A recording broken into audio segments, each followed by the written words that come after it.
Hello and welcome to another exciting video. Today I will be showing you how I color correct and color grade my footage using the tools provided in Final Cut Pro X. But before we start, hit that intro.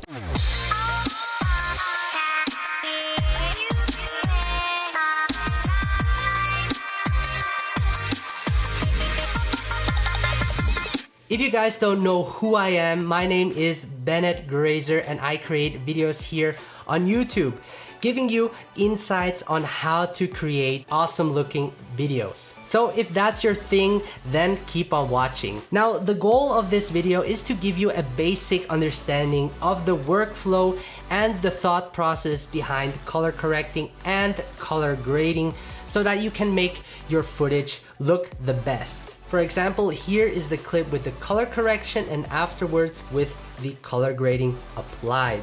This is the popular orange and teal look and is often used in Hollywood. The reason why it's so popular is because it has a warm, cool contrast that makes the image pop. Color correcting and color grading is key to making your videos look even better and can definitely increase your production value, no matter what type of camera or phone you use. By no means I'm not a professional colorist, but if you understand the basics that I will teach you in this tutorial, then you're on the right track. But it takes time to be very good and develop an eye for color grading. If you're serious about it, then stick with me. So here I am in Final Cut Pro X with my clips imported. Make sure you set the right settings for your project. In this example, I will set the project to 1080p 25 frames per second. It's important to shoot in a flat color profile so you have more options in post when color grading. In other words, when you shoot in RAW, S-Log or Cine 4, the footage will look very desaturated and non-contrasty. I personally love to film in a very flat picture profile like S-Log 2 because it gives me more control while color grading so that it can achieve the look I want. If you're the run and gun type of guy that needs to quickly upload a video on YouTube, you might consider setting the colors in your camera first, so you just have to make small adjustments in post. So I basically start with the color correcting. When I color correct, I adjust the exposure, contrast, white balance, and saturation. In other words, I fix the problems so that the shot looks the same as it was when you shot it. I hope that makes sense. So let's open up the color wheels to start our base correction.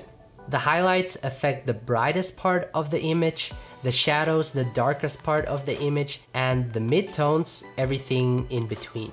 Now, I highly suggest you learn how to use the different video scopes because it provides you with color information that you can trust. Our eyes trick us into thinking that this clip looks nice even though, for example, the skin tones are off or the footage is overly saturated. I won't go too in-depth on how these different scopes work because it would be beyond this beginner tutorial. Now let's open up the video scopes by pressing Command 7. To set our exposure, I use the Luma waveform monitor that shows the brightness and darkness of the image. For a good exposed video, you never want to go above 100 or below 0, okay? The waveform resembles the clip and is read left to right. Also, starting from the top, you will see the highlights, midtones, and shadows. When I adjust the exposure, I start with the shadows control by dragging it down until the lowest point reaches 0. As you can see, the black areas have been darkened. Next, I will adjust the highlights and drag it upwards until the highest points reach 100. Going over to our midtones, these should be between 60 and 70. So here I will drag it down until I'm satisfied, giving it contrast and making it pop more. Now we have adjusted our exposure and contrast. Now we are going to color balance, also known as white balance, our footage to neutralize any color casts. Now here's a big tip. Most of the color issue can be corrected by just using the highlight control and or by adjusting the tint control. I know that when I film with my Sony a7 III that the clip generally has a greenish tint to it. So I adjust it by dragging the tint control away from green, reducing it. So now the clip looks overall balanced. Now if you are lazy or struggling with color balancing, you can always use the automatic color balancing tool that is provided in Final Cut Pro X that does a pretty good job. Now for the next step, I will add saturation to give it more color and make the clip look richer.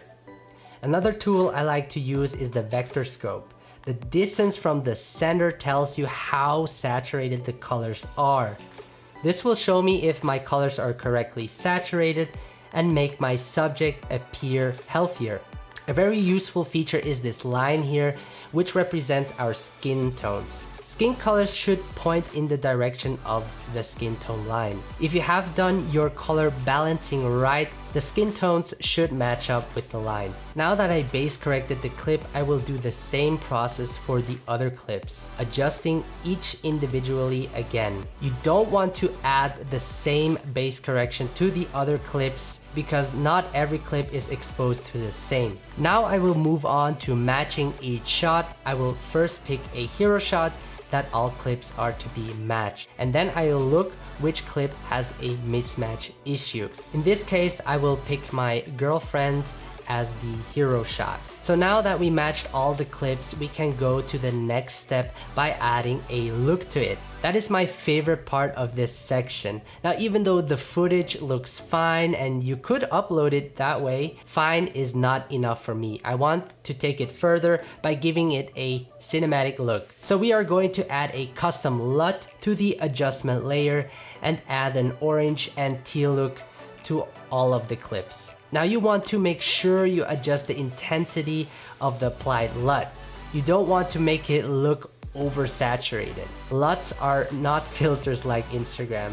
If you don't want to use a LUT, you can also create an orange teal look by adding a new color wheel to the adjustment layer, pushing the shadows into the blues and midtones into the oranges.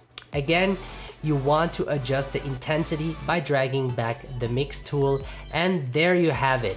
Alright, so I really hope you find this tutorial helpful. If you have any further questions, please let me know in the comment section below. If you haven't subscribed yet to my channel, please do so because I would greatly appreciate that. Before I end this video, keep in mind that it takes practice. In time, you will soon realize that color correcting and color grading can be really fun. Once again, thank you for watching and see you the next time.